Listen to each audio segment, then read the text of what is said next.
Assalamualaikum warahmatullahi wabarakatuh. Alhamdulillahi rabbil alamin. Wassalatu wassalamu ala asyrafil mursalin Sayyidina wa nabiyina Muhammad wa ala alihi wa sahbihi wa barik wa sallam ajma'in. Amma ba'du. Bapak, Ibu, sahabat semuanya, malam ini kita melanjutkan membahas surah Al-Fatihah, surah pertama ayat ketiga, yakni Ar-Rahmanir Rahim, Maha Pemurah lagi Maha Penyayang. Ar-Rahman artinya yang maha luas rahmat Allah bagi seluruh makhluk. Ar-Rahim yang maha penyayang bagi orang-orang beriman. Kedua sifat ini termasuk nama-nama Allah. Allah itu maha pengasih dan penyayang, lebih-lebih kepada kita, karena Dia menganugerahkan iman dan Islam kepada kita, serta diberikan akal fikiran dan kesehatan jasmani, serta rezeki untuk dapat beribadah dan taat kepadanya. Tetapi sekalipun begitu, Dia berkuasa pada hari kiamat buat menyiksa orang-orang yang tidak menurut kepada perintahnya. Bapak, Ibu, dan sahabat sekalian, Ar-Rahmanir Rahim, dua kalimat pecahan dari Ar-Rahman untuk menyebut kelebihan, dan kata Rahman lebih luas daripada Ar-Rahim. Imam Al-Qurtubi menyatakan mushtaq atau pecahan berdasarkan hadis Abdurrahman bin Auf radhiyallahu anhu yang telah mendengar Rasulullah sallallahu alaihi wasallam bersabda, yang artinya, Allah berfirman, "Akulah Ar-Rahman, aku telah menciptakan Rahim, dan aku belahkan salah satu namaku buatnya. Maka barang siapa yang menghubungkannya," saya ulangi, "maka barang siapa yang menghubungkannya, niscaya aku berhubungan dekat dengannya. Dan barang siapa yang memutuskannya, niscaya aku putus jauh darinya." Hadis riwayat Imam Tirmidzi. Ini adalah nas yang cukup kuat dan tidak dapat ditentang. Adapun bangsa Arab tidak menggunakan kata Ar-Rahman karena mereka belum mengenal Allah, dan lafaz Ar-Rahman tidak dapat disamakan dengan Ar-Rahim, sebab isim yang berwajan fa'lana mengandung makna umum, yakni dipakai untuk semua jenis rahmatnya kepada semua makhluk di dunia hingga di akhirat, baik yang mukmin maupun yang kafir. Adapun Ar-Rahim hanya dikhususkan buat kaum mukmin. Firman Allah Subhanahu wa taala, Ar-Rahmanu 'alal 'arsy istawa, yang artinya Tuhan yang Maha Pemurah berkuasa atas seluruh alam termasuk arasy. Quran surah Thaha surah 20 ayat kelima. Untuk menunjukkan bahwa rahmat Allah meliputi atau memenuhi seluruh aras yang diperuntukkan bagi semua makhluk. Sementara firman Allah, "Wa kana bil mu'minina rahima," artinya, dan adalah Dia Maha Penyayang kepada orang-orang beriman. Quran surah Al-Ahzab ayat 43. Yakni menghususkan Ar-Rahim hanya untuk hamba-hambanya yang beriman.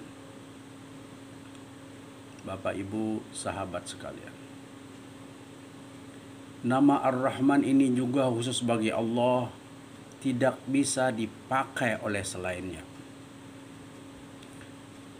Karena ketika Musailamah Al-Kadzab berani menamakan dirinya Rahmanul Yamamah, maka Allah membuka kedok kepalsuan dan kedustaannya yang mengaku sebagai nabi. Waktu itu pada masa Khalifah Abu Bakar Siddiq radhiyallahu anhu, dan dihukum pancung beserta pengikutnya karena setelah ditawarkan bertobat dan mereka menolak. Sehingga kemudian ia dikenal di tengah-tengah masyarakat dengan sebutan Musailamah Al-Kadzab. Bukan hanya di kalangan penduduk kota, bahkan semua orang Badui pun menyebutnya Musailamah Al-Kadzab. Sebagian ulama menyatakan bahwa isim Ar-Rahman lebih luas daripada Ar-Rahim. Saya ulangi. Sebagian ulama menyatakan bahwa isim Ar-Rahim lebih luas daripada Ar-Rahman. Sebab dalam susunan kata-kata ini Ar-Rahim menguatkan Ar-Rahman, yakni muakkid dari Ar-Rahman, dan muakkid lazimnya lebih luas daripada muakkad. Jawabannya, di sini bukan dimaksud sebagai taukid atau penguat, tapi sekedar menyebutkan sifat. Jika ditanyakan, kalau memang lafaz Ar-Rahman lebih luas daripada Ar-Rahim, mengapa lafaz Ar-Rahim juga disebut? Jawabnya, karena nama Ar-Rahman itu hanya bagi Allah, tidak boleh dipakai oleh selainnya. Maka disebut nama Ar-Rahim untuk dapat dipakai oleh selainnya. Sebagaimana Allah menyebut Nabi Muhammad sallallahu alaihi wasallam, bil mu'minina raufur rahim, amat belas kasihan lagi penyayang terhadap orang-orang mukmin. Quran surah At-Taubah surah ke-9 ayat 128. Di samping itu juga untuk menunjukkan bahwa selain ada rahmat yang umum, juga ada rahmat yang khusus bagi orang yang taat mengikuti ajaran Allah. Kesimpulannya, di dalam asma atau nama-nama Allah ada yang dapat dipakai oleh selain Allah, dan ada juga yang tidak dipakai oleh selainnya seperti Allah, Ar-Rahman, Al-Khaliq, Ar-Rajaq dan sebagainya. Dan yang boleh seperti Ar-Rahim, As-Sami, Al-Basir, seperti firman Allah Subhanahu wa taala, faja'alnahu sami'an basira, karena itu kami jadikan dia mendengar dan melihat. Ar-Rahman yang memberi nikmat yang sebesar-besarnya, Ar-Rahim yang memberi nikmat yang halus sehingga tidak terasa, padahal nikmat itu besar. Dan semua nikmat Allah memang besar. Hanya saja ada yang berupa langit, bumi, matahari, dan ada yang berupa penglihatan, pendengaran, dan panca indera, dan yang lainnya. Jika kita menghitung nikmat karunia Allah, maka takkan dapat menghitungnya. Sebagaimana firman Allah di dalam surah An-Nahl surah ke-16 ayat 18 yang berbunyi, wa in ta'uddu ni'matallahi la tuhsuha innallaha laghafurur rahim, yang artinya, dan jika kamu menghitung-hitung nikmat Allah, niscaya kamu tidak dapat menentukan jumlahnya. Sesungguhnya Allah benar-benar Maha Pengampun lagi Maha Penyayang. Di dalam tafsir Al-Misbah disebutkan bahwa pemeliharaan tidak dapat terlaksana dengan baik dan sempurna kecuali bila disertai oleh rahmat kasih sayang. Oleh karena itu, dalam Ar-Rahman Ar-Rahim menggarisbawahi kedua sifat Allah ini setelah sebelumnya menegaskan bahwa Allah adalah pemelihara seluruh alam. Pemeliharaannya itu bukan atas dasar kesewenang-wenangan tetapi diliputi oleh rahmat dan kasih sayang. Bapak Ibu, sahabat sekalian, ayat ketiga dari surah Al-Fatihah ini tidak dapat dianggap sebagai pengulangan sebagian kandungan ayat pertama basmalah. Kalimat Ar-Rahman dan Ar-Rahim dan dalam ayat ketiga ini bertujuan menjelaskan bahwa ayat kedua sama sekali bukan kepentingan Allah atau sesuatu pamrih seperti halnya seseorang atau perusahaan yang menyekolahkan karyawannya. Pendidikan dan pemeliharaan tersebut semata-mata karena rahmat dan kasih sayang Allah yang dicurahkan kepada makhluk-makhluknya. Penekanan pada sifat Ar-Rahman dan Ar-Rahim di sini dapat juga bertujuan menghapus kesan dan anggapan yang boleh jadi ditimbulkan oleh kata Rabb bahwa Tuhan memiliki sifat kekuasaan mutlak yang cenderung sewenang-wenang. Dengan disebutkannya sifat Rahman dan Rahim, kesan tentang kuasa mutlak akan bergabung dengan kesan rahmat dan kasih sayang. Ini mengantar kepada keyakinan bahwa Allah Subhanahu wa Ta'ala adalah Maha Agung lagi Maha Indah, Maha Perkasa lagi Maha Penyayang. Seakan-akan dengan menyebut kedua sifat tersebut, Allah Subhanahu wa Ta'ala mengundang para makhluk untuk datang ke hadiratnya demi memperoleh keridhoannya. Dan dengan demikian hati mereka menjadi lapang dan jiwa mereka menjadi tenang apapun yang mereka alami dan bagaimanapun keadaan mereka. Bapak Ibu sekalian dan sahabat yang dirahmati Allah, banyak ulama berpendapat bahwa kata Ar-Rahman dan Ar-Rahim keduanya terambil dari akar kata yang sama, yaitu rahmat. Tetapi ada juga yang berpendapat bahwa kata Ar-Rahman tidak berakar kata. Dan karena itu pula lanjut mereka, orang-orang musyrik tidak mengenal siapa Ar-Rahman. Ini terbukti dengan firman-Nya. Wa idza qila lahum usjudu lirrahmani qalu wa marrahmanu anasjudu lima ta'muruna wa zadahum nufura, yang artinya, dan apabila diperintahkan kepada mereka sujudlah kepada Ar-Rahman, mereka berkata, siapakah Ar-Rahman itu? Apakah kami bersujud kepada sesuatu? Perintahkan kepada kami. Perintah ini menambah mereka enggan atau menjauhkan diri dari keimanan. Quran Surah Al-Furqan Surah ke-25 ayat ke-60. Sebagian besar ulama berpendapat bahwa baik Ar-Rahman maupun Ar-Rahim keduanya terambil dari akar kata rahmat dengan alasan timbangan atau wazan kata tersebut dikenal dalam bahasa Arab. Rahman setimbang dengan fa'lan dan Rahim dengan fa'il. Timbangan fa'lan biasanya menunjukkan kepada kesempurnaan dan atau kesementaraan. Sedang timbangan fa'il menunjuk kepada kesinambungan dan kemantapan. Ini salah satu sebab sehingga tidak ada bentuk jamak dari kata Rahman kecuali Allah Subhanahu wa Ta'ala.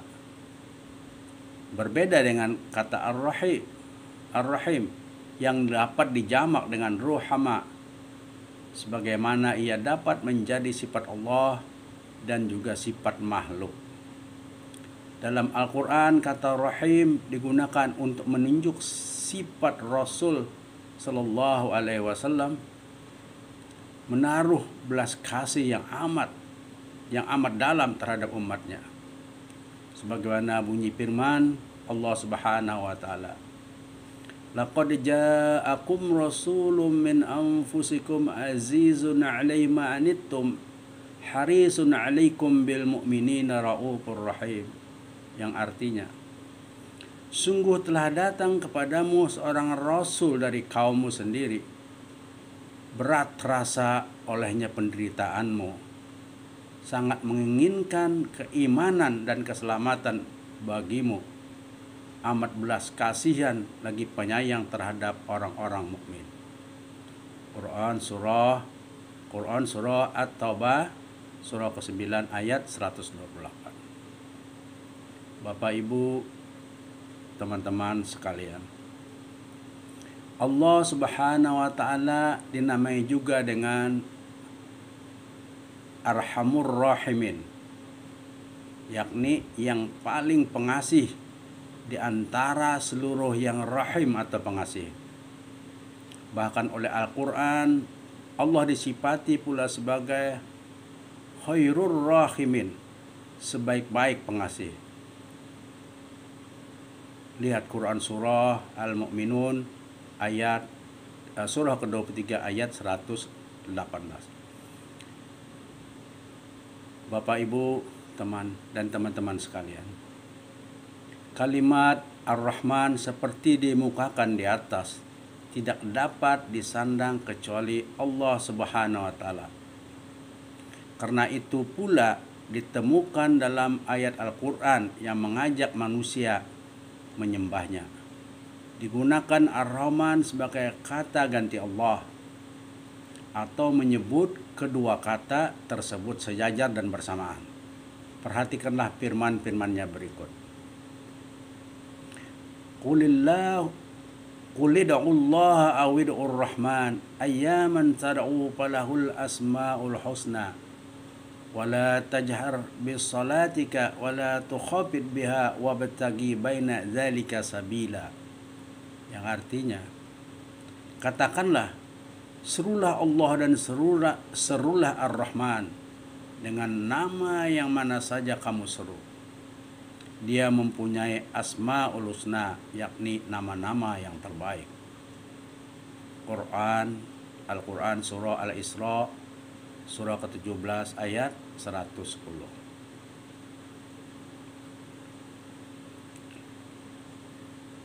Was'al man arsalna min qablika mir rusulina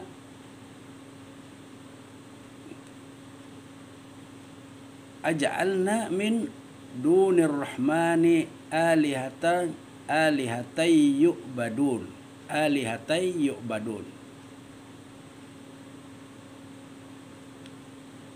Yang artinya, dan tanyakanlah kepada rasul-rasul kami yang telah kami utus sebelum kamu, adakah kami menentukan Tuhan-Tuhan untuk disembah selain Allah yang Maha Pemurah?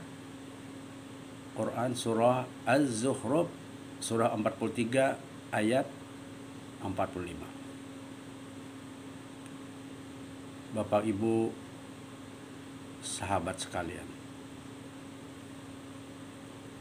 kita semua mengetahui bahwa yang berhak disembah hanyalah Allah, dan bahwa lafaz Allah hanya khusus tertuju kepada Tuhan yang berhak disembah dan Maha Esa itu. Tetapi kedua ayat di atas menggunakan kata Ar-Rahman untuk yang berhak disembah, serta mempersamakannya dengan lafaz Allah. Semua itu menunjukkan bahwa kata Ar-Rahman hanya khusus digunakan untuk Tuhan yang Maha Esa, tidak untuk selainnya. Pendapat kuat yang menyatakan baik Ar-Rahman maupun Ar-Rahim keduanya terambil dari akar kata rahmat. Dalam salah satu hadis qudsi dinyatakan bahwa Allah berfirman, yang artinya, Aku adalah Ar-Rahman, Aku menciptakan Rahim, Kuambilkan untuk nama yang berakar dari namamu. Siapa yang menyambungkan silaturahim akan kusambung rahmatku untuknya. Dan siapa yang memutuskannya, kuputuskan rahmatku baginya. Hadis riwayat Abu Daud dan At-Tirmidzi melalui Abdurrahman bin Auf. Menurut pakar-pakar bahasa, semua kata yang terdiri dari huruf-huruf ra, ha, dan mim mengandung makna kelemah lembutan, kasih sayang, dan kehalusan. Rahmat jika disandang oleh manusia, maka ia menunjukkan kelembutan hati yang mendorongnya untuk berbuat baik.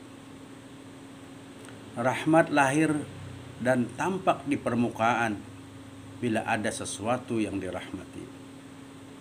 Dan setiap yang dirahmati pastilah sesuatu yang butuh. Karena itu yang butuh tidak dapat dinamai rahim. Di sisi lain, siapa yang bermaksud memenuhi kebutuhan pihak lain tetapi secara faktual dia tidak melaksanakannya, ia juga tidak dapat dinamai rahim. Bila itu tidak terlaksana karena ketidakmampuannya, boleh jadi dia dinamai rahim. Bila itu tidak terlaksana karena ketidakmampuannya, boleh jadi dia dinamai rahim, ditinjau dari segi kelemah lembutan, kasih sayang, dan kehalusan yang menyentuh hatinya. Tetapi yang demikian itu adalah sesuatu yang tidak sempurna. Rahmat yang menghiasi diri seseorang tidak luput dari rasa pedih yang dialami oleh jiwa pemiliknya. Rasa itulah yang mendorongnya untuk mencurahkan rahmat kepada yang dirahmati. Rahmat dalam pengertian demikian ada rahmat makhluk, al-khaliq. Allah tidak demikian. Al-Khaliq atau Allah tidak demikian. Tetapi jangan duga bahwa hal ini mengurangi makna rahmat Tuhan. Bahkan di sanalah kesempurnaannya. Rahmat yang tidak dibarengi oleh rasa pedih sebagaimana rahmat Allah tidak merupakan kekurangan baginya. Karena kesempurnaan rahmat ditentukan oleh kesempurnaan buah dan hasil rahmat itu saat dianugerahkan kepada yang dirahmati. Dan betapapun Anda memenuhi secara sempurna kebutuhan yang dirahmati, yang bersangkutan ini tidak merasakan sedikit pun apa yang dialami oleh yang memberi rahmat. Kepedihan yang dialami oleh si pemberi merupakan kelemahan makhluk. Demikianlah penuturan Imam Al-Ghazali rahimahullah.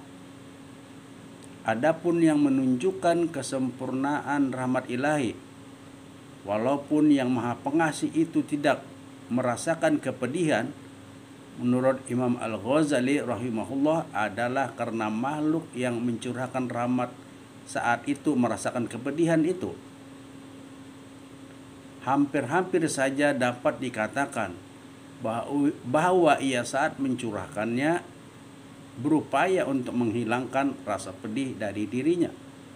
Dan ini berarti bahwa pemberiannya tidak luput dari kepentingan dirinya. Hal ini mengurangi kesempurnaan makna rahmat yang seharusnya tidak disertai dengan kepentingan diri, tidak pula untuk menghilangkan rasa pedih, tetapi semata-mata demi kepentingan yang dirahmati. Nah, demikianlah rahmat Allah Subhanahu wa taala. Pemilik rahmat yang sempurna adalah yang menghendaki dan melimpahkan kebajikan bagi yang butuh serta memelihara mereka. Sedang pemilik rahmat yang menyeluruh adalah yang mencurahkan rahmat kepada yang wajar maupun yang tidak wajar menerimanya.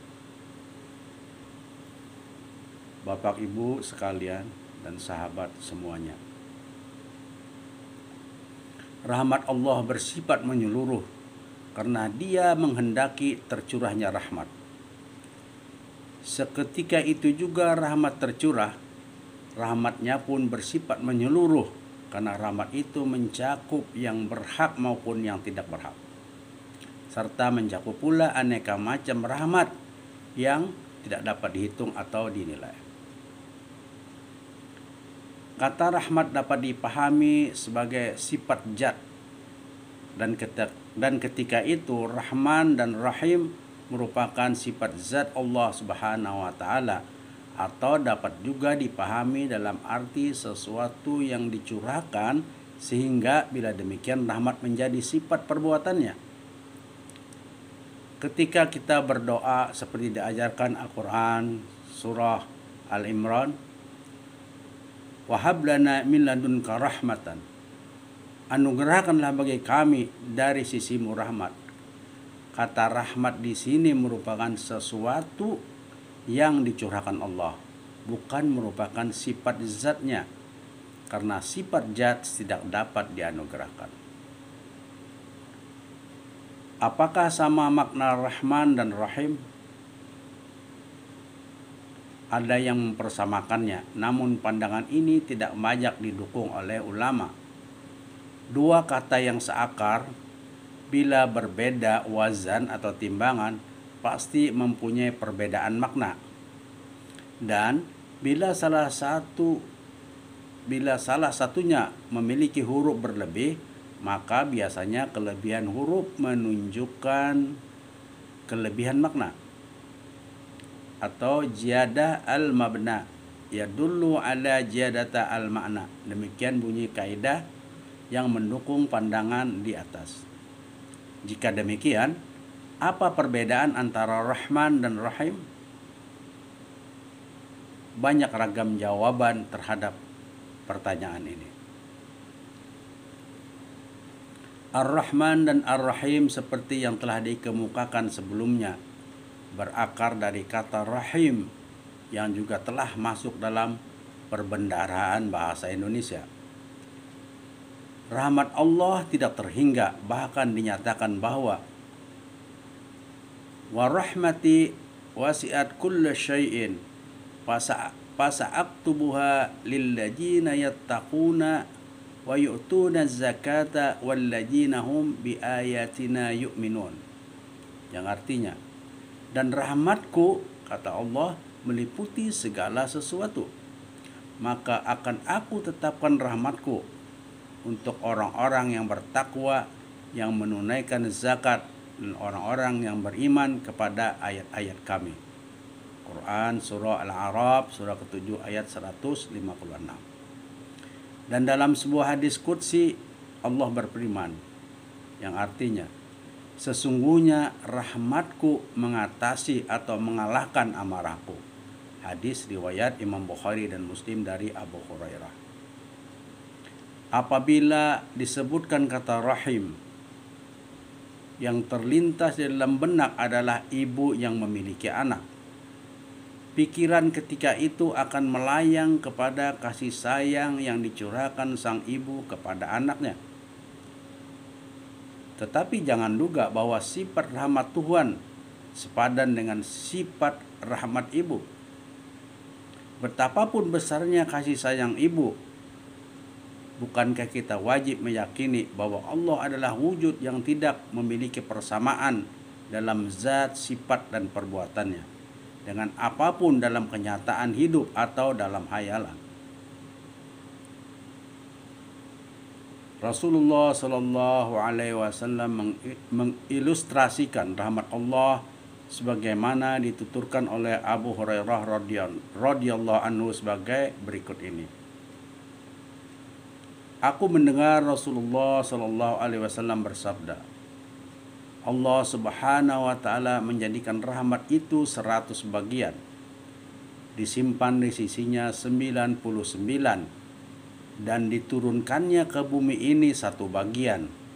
Yang 1 bagian inilah yang dibagi pada seluruh makhluk, yang tercermin antara lain pada seekor binatang yang mengangkat kakinya dari anaknya, terdorong oleh rahmat kasih sayang Allah, khawatir jangan sampai menyakitinya. Hadis riwayat Muslim.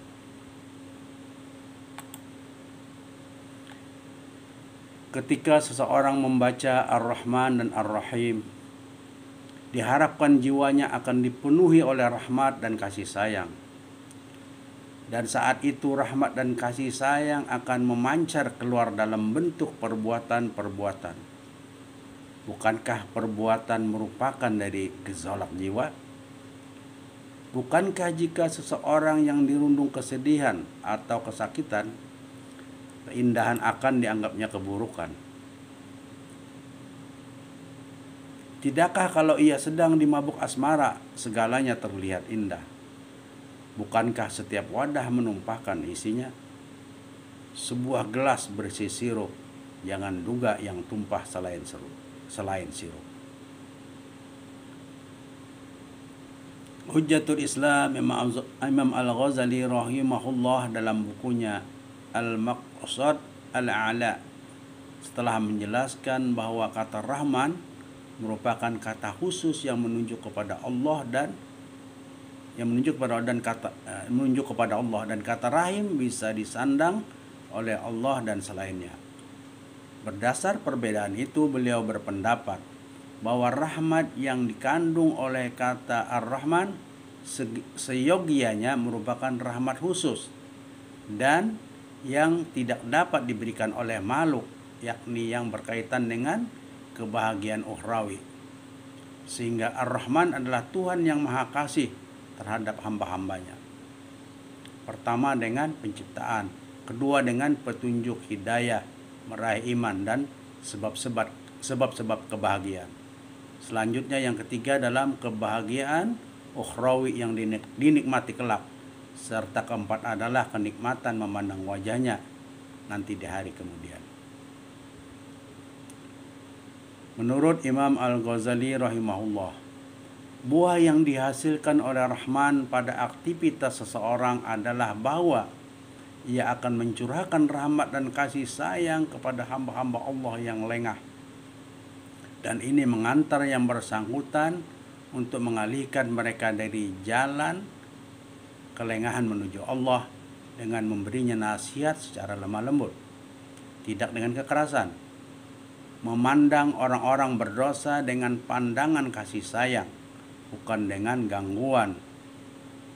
Serta setiap kedurhakaan yang terjadi di alam raya bagai kedurhakaan terhadap dirinya, sehingga ia tidak menyisihkan sedikit upaya pun untuk menghilangkannya sesuai kemampuannya.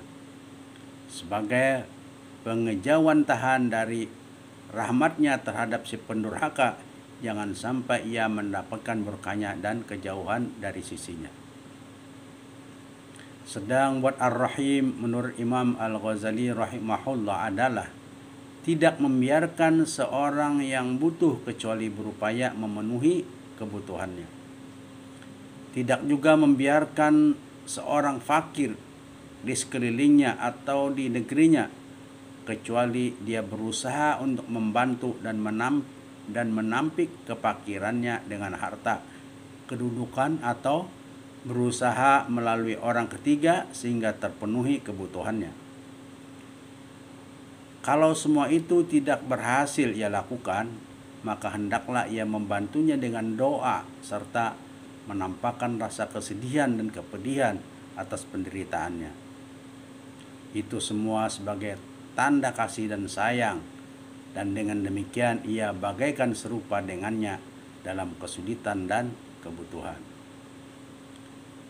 Kita juga dapat berkata bahwa seseorang yang menghayati bahwa Allah adalah Ar-Rahman, yakni pemberi rahmat kepada makhluk-makhluknya dalam kehidupan dunia ini, karena dia Rahim, yakni melekat pada dirinya sifat rahmat, penghayat makna-makna itu akan berusaha memantapkan pada dirinya sifat rahmat dan kasih sayang sehingga menjadi ciri kepribadiannya. Selanjutnya ia tidak akan ragu atau segan mencurahkan rahmat kasih sayang kepada sesama manusia tanpa membedakan suku, ras, atau agama maupun tingkat keimanan. Serta memberi pula rahmat dan kasih sayang kepada makhluk-makhluk lain, baik yang hidup maupun yang mati. Ia akan menjadi bagai matahari yang tidak kikir atau bosan memancarkan cahaya dan kehangatannya. kepada siapapun dan dimanapun. Kalaupun terdapat perbedaan dalam perolehan cahaya dan kehangatan, itu lebih banyak disebabkan oleh posisi penerima, bukan posisi pemberi, karena matahari selalu konsisten dalam perjalanannya serta memiliki aturan hukum-hukum yang tidak berubah. Itulah buah yang diharapkan dari bacaan Ar-Rahman dan Ar-Rahim. Demikian Bapak dan Ibu sekalian dan sahabat semuanya, kajian kita pada malam ini. Kajian kita berikutnya insya Allah akan kita lanjutkan lagi pada kesempatan lain. Mohon maaf atas segala kekurangan. Wabillahi taufiq wal hidayah. Wassalamualaikum warahmatullahi wabarakatuh.